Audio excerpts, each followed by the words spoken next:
नमो भगवते वासुदेवाय। ओम नमो भगवते वासुदेवाय। 15 chapter 7th verse। ममाएव अंशो जीवलोके जीवलोके। ममेव नहीं है, ममाएव आई है, ए नहीं है। ममाएव अंश जीवलोके ममेवांश जीवलोके। जीवभूतः सनातनः जीवभूतः सनातनः। मनसष्ठानि इंद्रियाणि मनसष्ठानि इंद्रियाणि प्रकृतिस्थानि कर्षति। प्रकृतिस्थानि कर्षति। तो सबने सुना ही है श्लोक, इसमें तो कोई बड़ी बात नहीं। बट श्रील प्रभुपाद क्या लिख रहे हैं, let's have a look. Okay, Srila Prabhupada लिख रहे हैं ममाएव अंश इज वेरी सिग्निफिकेंट। इस भगवान कह रहे हैं ममाएव अंश, सबसे इम्पोर्टेंट इस श्लोक में जो वर्ड है ममाएव अंश ही है। अब इस पे डिबेट्स हैं, क्योंकि ममाएव अंश को आप दो तरीके से तोड़ सकते हो। ये एक ही शब्द है, या तो कह सकते हो ममा इव अंश, या कह सकते हो ममा एव अंश। या तो उसको एवा बना सकते हो, एवा बना सकते हो। संधि और समास के जो भी रूल्स है संस्कृत के। तो अगर आप बनाओ, हम क्या ले रहे हैं, हम ले रहे हैं ममाएव अंश जीवलोके। ममा प्लस एवा प्लस अंश ले रहे हैं, एवा। तो ममा मतलब मैं, अंशा मतलब, अंश मतलब क्या होता है, पाठ, पाठ, उसका पाठ, समझ गए। जैसे पिता का अंश क्या है, पुत्र है ना, ये अंश है, ये भगवान के पुत्र हैं, है ना, अंश। और एवा का मतलब क्या है, निश्चित रूप से। सो हमारा अंडरस्टैंडिंग है कि भगवान के हम अंश हैं निश्चित रूप से। मगर अगर इसको आप एवा लो, एवा एवा एवा लो, तो क्या बनेगा। एवा लोगे तो एवा का मतलब होता है जैसा, लाइक। अब ये अजीब सा मतलब हो गया। कृष्ण कह रहे हैं ममा मतलब मैं, मेरा, अंश मतलब भाग, और एवा मतलब मेरे भाग जैसा है। तो मध्वा संप्रदाय ये मतलब लेती है कि हम भगवान के अंश नहीं है, भगवान के अंश जैसे हैं, इस तरह से लेती है वो। उसका वो क्यों ले रहे हैं मुझे पता है। वो ऐसा क्यों कर रहे हैं, ऐसा इसलिए कर रहे हैं क्योंकि वो फिलॉसफी द्वैत है।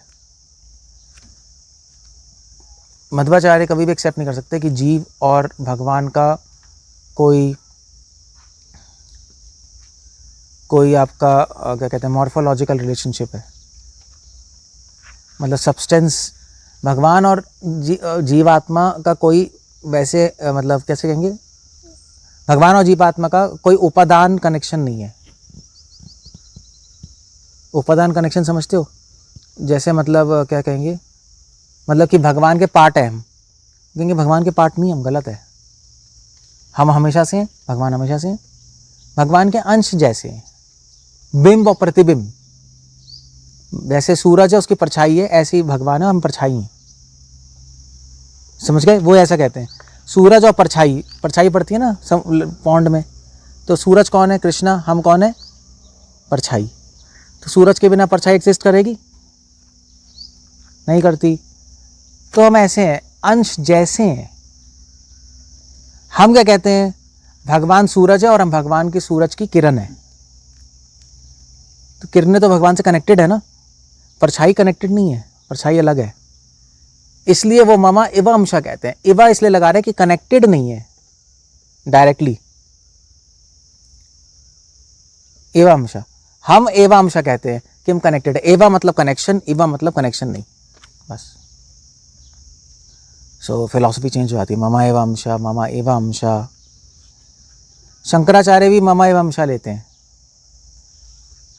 कि हम भगवान के अंश जैसे हैं, मगर अंश नहीं है, हम क्या हैं, भगवान खुद ही हैं। वो ऐसा कर लेते हैं, ऐसा लगता है हम अंश जैसे हैं, मगर अंश नहीं है, भाग नहीं है भगवान के, भगवान खुद ही है। वो ऐसे तोड़ देते हैं। सो हम लोग कहते हैं नहीं भैया हम तो ऐसे नहीं ले रहे, तुम अपने घर जाओ, अपने घर रहेंगे, हम दोस्ती नहीं कर रहे तुमसे। हमारा मतलब है मवा एवं अंशा, हम भगवान के अंश हैं। जैसे सूरज और उसकी किरणें, ऐसे भगवान और हम लोग। ये तो एक बात हुई। बट श्रील प्रभुपाद लिख रहे हैं ये बहुत इंपॉर्टेंट है, क्योंकि नहीं प्रभुपाद तो ऐसे लिख रहे हैं, वो मैंने एक्सप्लेन कर ही दिया। और वैसे भी इंपॉर्टेंट है ये मम एव अंशः, 2 कारणों से इंपॉर्टेंट है। एक तो ये क्योंकि हम भगवान के अंश हैं, इसलिए भगवान की सारी क्वालिटीज़ हम में। भैया आप सोना लो, गोल्ड लो, गोल्ड का एक पीस निकालो, गोल्ड का पीस क्या होगा? सिल्वर होगा, गोल्ड होगा? गोल्ड ही होगा ना, सोना ही होगा ना। मिट्टी का पीस क्या होगा? सो भगवान का अंश भगवान जैसा ही है, तो भगवान की सारी क्वालिटीज हम में है। इससे हमें पता लगता है मम एव अंशः से। और दूसरी चीज हमें पता लगती है मम एव अंशः से कि भगवान और हमारा कनेक्शन बहुत स्ट्रांग है। जैसे माता और पुत्र का होता है, ऐसे ही भगवान और हमारा कनेक्शन है, कभी टूट नहीं सकता कनेक्शन, कभी भी। हमारी तरफ से फिर भी टूट सकता है, उनकी तरफ से नहीं टूटेगा। तत्व के फिलॉसफिकल रूप में कभी टूट ही नहीं सकता, भगवान के अंश ही हैं। तो आप कहोगे इसको जानने से फ़र्क क्या पड़ता है, ये भगवान के अंश हैं। इसको जानने से फ़र्क पड़ता है कि भगवान हमें कभी नहीं छोड़ेंगे। ऐसे माँ पुत्र को कभी नहीं छोड़ सकती, इसलिए भगवान कभी भी नहीं छोड़ेंगे। तो आपको इसको जानने से क्या फ़र्क पड़ता है? इसको जानने से फ़र्क पड़ता है कि अगर हम थोड़ी सी भी भक्ति करेंगे, भगवान हमें पूरी तरह हेल्प करेंगे। चाहे करोड़ों जन्मों बाद भी हम भगवान के पास आए, तब भी पूरी हेल्प करेंगे, क्योंकि हम भगवान के ही हैं। भगवान चाहते हैं कि हम उनके पास आ जाएं, चाहे अभी, चाहे 1000 साल बाद, चाहे कभी भी। और जैसे ही आप भगवान से कुछ भी बोलोगे, भगवान इमीडिएटली सुनेंगे, क्योंकि वो तो बैठे हैं कि ये बच्चा मेरा कुछ बोले मुझसे, वो तो वेट ही कर रहे हैं। तो जैसे ही हम हरे कृष्णा बोलेंगे, भगवान इमीडिएटली सुनेंगे। ओ यार मेरा नाम ले रहा है, चलो ठीक है, करोड़ों जीवन बाद, ठीक है, गुड न्यूज़। और तीसरी चीज़ है मम एव अंशः से पता लगता है कि भगवान हमसे प्रेम करते हैं। एक्चुअली गीता में आपका प्रेम कहाँ है? प्रेम यहाँ है। और भी है प्रेम, वैसे गीता में बोला गया है, क्या है वो, प्रीति वर्ड आ रहा है ना, कहाँ आ रहा है? हाँ, तेषां सततं नाम भजताम, ये देख लो आप, प्रीति प्रेम इसमें भी है। मम एव अंशः, जीव आत्मा मेरे अंश हैं, तो प्रेम ही तो हो गया। अंश से प्रेम ही तो करेंगे या द्वेष करेंगे? नेचुरल है प्रेम होना, स्वाभाविक प्रेम है, प्रेम नहीं है, स्वाभाविक प्रेम है। एक माँ का बच्चे के लिए स्वाभाविक प्रेम होता है, प्रेम प्रकट नहीं करना पड़ता। अंशा का मतलब है प्रेम। तो ये तीसरा पॉइंट आ रहा है मम एव अंशः से, है? कितने पॉइंट्स हो गए? जो भी हो गए। तो इसलिए मम एव अंशः बहुत इंपॉर्टेंट है। इसलिए हमें डाउट नहीं करना चाहिए। जैसे ही हम भक्ति करें, हमें डाउट नहीं करना चाहिए कि भगवान हमें पता नहीं हमें सुनेंगे नहीं सुनेंगे, स्वीकार करेंगे नहीं करेंगे। भगवान स्वीकार करने को रेडी हैं एक्चुअली। क्यों नहीं करेंगे वो? हाँ, स्वीकार कर लेंगे, मगर रिफॉर्म जरूर कर सकते। एक्सेप्ट करना और रिफॉर्म करने में अंतर है। स्वीकार जरूर कर लेंगे, आपको अपना भक्ति शुरू करोगे, मगर रिफॉर्म मतलब कभी आपको प्यार करेंगे, कभी पनिशमेंट देंगे, ठीक कर देंगे, क्योंकि हम उनके अंश हैं। वो करना चाहते हैं,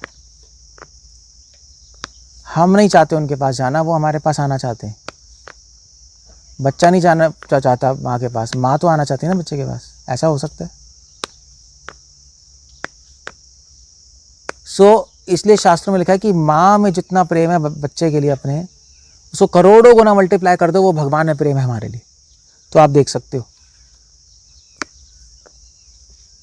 क्या एग्जैक्टली क्या कनेक्शन है हमारा भगवान से।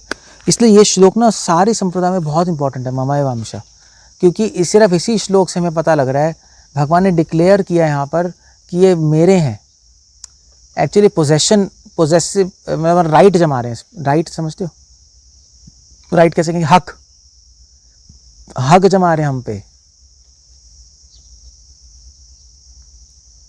कि ये मेरे हैं। So that's how it goes, अंशो जीव लोके। पहला पॉइंट जो मधुआ कह रहे हैं कि भगवान कह रहे हैं कि मेरे अंश जैसे हैं, तो अंश कौन है? समझा नहीं। अंश जैसे मतलब डायरेक्टली कनेक्टेड नहीं है, परछाई जैसे। हम भी अंश कहते हैं मगर हम सन और सनलाइट का एग्जांपल देते हैं, वो सन और सन की परछाई देते हैं। तो परछाई टेक्निकली अंश नहीं है, अगर फिर भी सूरज के बिना परछाई एग्जिस्ट नहीं करती तो अंश है। तो इसलिए मेरे जैसे हैं, जैसे अंश जैसे हैं, एग्जैक्टली नहीं है क्योंकि डायरेक्टली मुझसे आए नहीं मगर मुझ पे डिपेंडेंट है, इसलिए वो मम एव अंश जीव लोग लेते हैं। डायरेक्टली भगवान से क्यों नहीं आए, ऐसा क्यों मानते हैं मतलब शायद? क्योंकि उनकी फिलॉसफी द्वैत है, भगवान और जीवात्मा में हमेशा से सेपरेशन है, द्वैत फिलॉसफी है। भगवान है तब से जीवात्मा भी है, बस सेपरेट किया किसने? सेपरेट है ही नहीं ना, अच्छा, ऐसे ही है हमेशा से। हम कहते हैं जब से भगवान तब से जीवात्मा है, हम कहते हैं भगवान और जीवात्मा सन और सनलाइट की तरह है। सनलाइट एक भगवान कनेक्टेड है सन से, वो कहते हैं ठीक है जब से भगवान है सबसे जीवात्मा है, मगर भगवान और जीवात्मा कैसे हैं, जैसे सन और सन की रिफ्लेक्शन पॉन्ड में, बिंब प्रतिबिंब। और हम समझ भी सकते हैं मध्वा ने ऐसा क्यों किया है, क्योंकि मध्वा की फाइट शंकराचार्य से थी। और मायावाद शंकरा भी ये लेते हैं, मम एव अंश जीव लोके, मेरे अंश जैसे हैं, मगर अंश नहीं है, भगवान है। मध्वा ने कहा ठीक है तुम्हें मतलब लेते हो, मगर जो हम भी ये ले रहे हैं मम एव अंश जीव लोके, मगर इसका मतलब कुछ और है। तो शंकरा को डिफ्यूज कर दिया उनकी भाषा में। सो आई थिंक सो मध्वाचार्य ने इसलिए ऐसे लिए। ओके, मम एव अंश जीव, तो समझ गए मम एव अंश कितने इंपॉर्टेंट है। इसी शब्द को लेके ही तो हम भक्ति कर पा रहे हैं। ये शब्द भगवद्गीता में नहीं होता तो भक्ति कैसे करते आप? क्योंकि भगवान से ट्रस्ट ही हट जाता, क्योंकि भक्ति करते इमीडिएटली रिस्पॉन्स तो आता नहीं, चीज़ें इमीडिएटली होती नहीं है।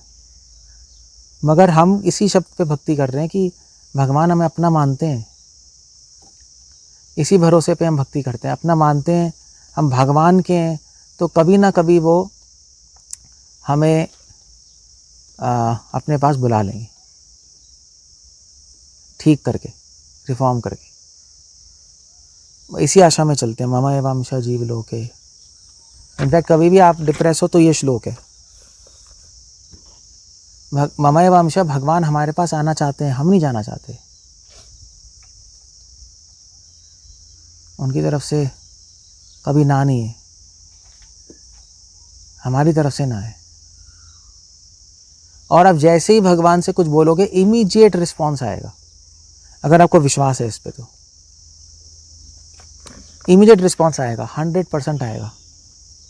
मतलब भैया अगर एक बच्चा अमेरिका चला गया, 5 साल से मम्मी से बात नहीं की, और फिर मम्मी को व्हाट्सएप किया, मम्मी बात करना आती हूँ, मैं करना चाहता हूँ, उसी वक्त फ़ोन आ जाएगा मम्मी का, है ना। वो नहीं सोचेगी 5 साल से बात नहीं की, मैं नहीं करूँगी, सोचेगी उसी वक्त फ़ोन आएगा, बच्चे क्या हो गया। सो हम करोड़ों जन्मों से भगवान से अलग है, जैसे ही हम हरे कृष्णा बोलेंगे उसी वक्त भगवान का रिस्पॉन्स आएगा, चलो यार इसका व्हाट्सएप तो आया। सो बट मम एव अंश जीव लोके, फेथ। और इनफैक्ट ये जो मम एव अंश जीव लोके प्रेम ही है, क्योंकि प्रेम का सबसे बड़ा लक्षण, प्रेम के 3 लक्षण बताए रूपा गोस्वामी ने ना डेफिनेशन में। क्या है वो? हृदय अर्सी मार्सनेय, ममता अतिशय अंकिता भाव एव सांद्रानात्मा बुद्धि प्रेमा निगद्यते। प्रेम के 3 लक्षण हैं। हृदय अति मार्सन्य, हृदय कोमल हो जाना, पिघल जाना भगवान के नाम रूप गुण लीला देखकर। और भाव एव सांद्रानात्मा, भाव बहुत स्ट्रांग आना, भगवान को देख के बहुत स्ट्रांग फीलिंग्स आना। और तीसरा ममता अतिशय अंकिता, कि भगवान को अपना मानना। ये 3 लक्षण है प्रेम के। मैं भगवान का हूं और भगवान मेरे हैं, ये बहुत स्ट्रांग हो जाएगा कनेक्शन। सो ममा एव अंश जीवलोक में यही तो है, भगवान यही तो कह रहे हैं। भगवान फिलोसफिकल लैंग्वेज में कह रहे हैं तुम मेरे अंश, ये सब मेरे अंश हैं। रसिक लैंग्वेज में ये है कि मेरी ममता है उनके लिए, मैं उनको अपना मानता हूं। और जिस दिन वो मुझे अपना मानने लगेंगे उस दिन हमारा संबंध कंप्लीट हो गया। मेरे पास आ सकते हैं, गेट्स तो ओपन ही हैं, गेट्स कभी बंद थोड़े ना हुए हैं, घर के दरवाजे कभी बंद थोड़े ना होते हैं। आप 20 साल बाद भी ब्रह्मचारी होके चले जाओ घर, मना करेगा कोई? ये हाँ आजा बच्चे आजा, चलो ठीक है अब शादी कर ले, कोई नहीं अभी भी टाइम है। सो गेट हमेशा खुले हैं, ये बात है ममाय वंशा। फिर कह रहे हैं जीव भूत सनातना। अब भगवान ये कह रहे हैं, अब इसको ऐसे समझ सकते हो आप कि सारे जीवात्मा भगवान के अंश हैं ना, जीव लोग के जीव, सारे जीवात्मा भगवान के अंश हैं, बट अभी संसार में वो जीव भूत बन गए हैं, भूतों की तरह रह रहे हैं। भूत क्या होता है? रात को ही होता है ना, सुबह नहीं आता ना। सो सारे जीवात्मा माया के अंधेरे में है, मैं सूरज रूपी हूँ, उसके प्रकाश में है नहीं, इसलिए जीव भूत कह रहे हैं। ऐसे जीव भूत का कई और मतलब होता है, बट ऐसे समझ सकते हो सारे जीव मेरे अंश हैं, मगर अब क्या बन गए हैं? जीव भूत बन गए हैं, भूतों की तरह, पागलों की तरह घूमते जा रहे हैं। तो भूत होता है, भूत कभी किसी जगह बैठ ही नहीं सकता, पता है ना आपको? भूत बैठ नहीं सकता किसी जगह, हवा से हिलता रहता है। तो ऐसे ही हमें कहीं बैठ नहीं सकते आराम से भगवान के चरणों में, कभी इधर कभी उधर, कभी इधर कभी उधर, भूतों की तरह, पागलों की तरह। तो ऐसे कहते भी ना, जो बहुत काम करता है, 10-12 घंटे काम करे, उसको क्या बोलते हैं? भूत बन गया है क्या, है ना? भूत कहते हैं, भूत बन गया क्या, 10-12 घंटे काम कर रहा है। तो जीव भूत, दैट्स द होल आइडिया। जीव भूत प्रकृति स्थानी करशति, प्रकृति के साथ झगड़ रहे हैं, कभी इन्वेंशन, कभी डिस्कवरी, कभी कुछ, कभी सस्टेनेंस, कभी अपने आप को प्रोटेक्ट करना, सिक्योर करना, खाना कब रोटी कपड़े मकान का जुगाड़ करते रहे, बस यही चलता जा रहा है। इसी को भूत कहते हैं। लगे पड़े हैं, जीवन का कोई लक्ष्य ही नहीं है, कभी इधर कभी उधर, कभी इधर कभी उधर, कभी इधर कभी उधर, unstable. So that's what Krishna से जीव भूत सनातन प्रकृति स्थानी करशति। अच्छा, कृष्ण ये भी कह रहे हैं सनातन है जीवात्मा, हम इटर्नल है, कभी मरेंगे नहीं। तो ये बहुत, भगवान क्यों कह रहे हैं ऐसे? वो इसलिए कह रहे हैं कि भैया ऐसा है कि अगर तुम भूत बन गए तो सनातन काल के लिए भूत बन जाओगे, ये ख़त्म नहीं होने वाले। तो प्रॉब्लम ही प्रॉब्लम है, इसलिए तुम ठीक होके मेरे पास आ जाओ।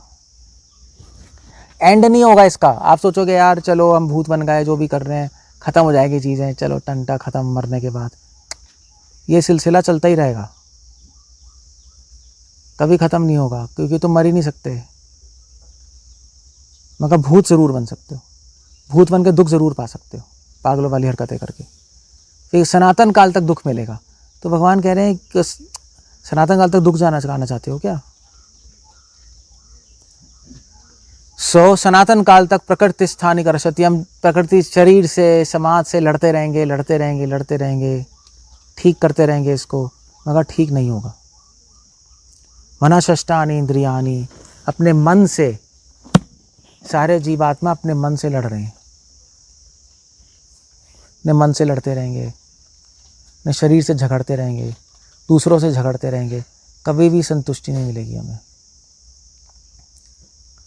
संतुष्टि एक ही तरीके से मिल सकती है जब हम पूरी तरह जान जाएं कि हम भगवान के अंश हैं। और अगर हम समझ गए हम भगवान के अंश हैं तो हमें समझ आ जाएगा सब भी अंश हैं। अपने आप नहीं, अपनी अनुभूति से दूसरे की पता लगाती है ना। बस हम भी अंश हैं, सब भी अंश हैं, तो हमारा माइंड पूरी तरह भगवान को हर जगह देखने लगेगा सम रूप से। आप कृष्णा कॉन्शियस हो, कोई टेंशन नहीं, कोई शुकवा नहीं, कोई ग्लानि नहीं, कोई इच्छाएं नहीं, आप संतुष्ट हो जाओगे बस। यही भगवद गीता है और कुछ नहीं। ओके, कुछ कहना है, कुछ पूछना है? हम डाल दें।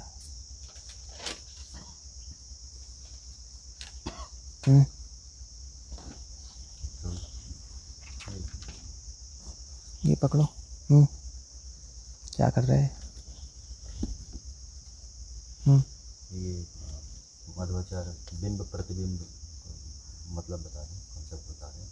बट आत्मा तो सनातन है, प्रतिबिंब के लिए, रिफ्लेक्शन के लिए तो कुछ ऑब्जेक्ट चाहिए। जैसे ये तो एक समझ में आ रहा है कि सन और सनलाइट अंश, जब सन है तो सनलाइट भी होगी, तो प्रतिबिंब के लिए तो कुछ एक ऑब्जेक्ट चाहिए। ज़रूरी नहीं है, मध्वाचार्य कह रहे ज़रूरी नहीं है। पूछा था एक फीमेल ने क्वेश्चन मध्वा से कि प्रतिबिंब के लिए कोई ऑब्जेक्ट चाहिए। मध्वा ने कहा देखो आसमान में रेनबो बनता है बिना किसी ऑब्जेक्ट के। तो डिस्पर्शन होता है क्लाउड्स, जो भी है बन तो जाता ही है, किसी चीज़ पे नहीं बन रहा ना। लाइट बबल से गई और स्प्लिट हो गई, उसको कुछ चीज़ नहीं चाहिए उसको। सो मध्वा कह रहे हैं पॉसिबल है, इटरनली ये है, ऐसे ही है। क्वेश्चन तो आपका अच्छा है बट ये एग्जाम्पल